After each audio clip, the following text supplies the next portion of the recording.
বিসমিল্লাহির রহমানির রহিম। আজকে বাংলাদেশের অবস্থা খুবই ভয়াবহ।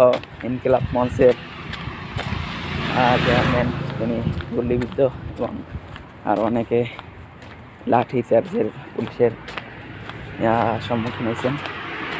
আবার বাংলাদেশে অচল পরিবেশে পরিণত হইতেছে। এই ডক্টর ইউনূস আকাম কুকাম না করে বিচারটা করলে কিন্তু হয়ে যায়। এই আকাম কুকাম করে এই বিচারটা শুরু করে না, এই ঝামেলা আবার একখান বাজাইছে যাতে বাংলাদেশটাও অসৎ পরিবেশে আবার শুরু হয়। এখন নির্বাচনটা বন্ধের একটা পায়তারা চলতে আছে, সিস্টেম ওই যে বটো এমন গ্যাঞ্জাম শুরু হইতে আছে, সামনে কপাল পড়তে আছে। এই সব দোষ হয়েছে সরকারের। যদি এই বিচারটা করতে তাহলে খুবই ভালো হয়েছে জনগণের। এই বিচারটা ক্যান্সে সরকার, এই সব ঝামেলার গুরিন্দের মূলই হয়েছে সরকার নাকি। এইসব বিপদটা নিয়েছে এখন আওয়ামী লীগ আইসে পড়বে দাম করে।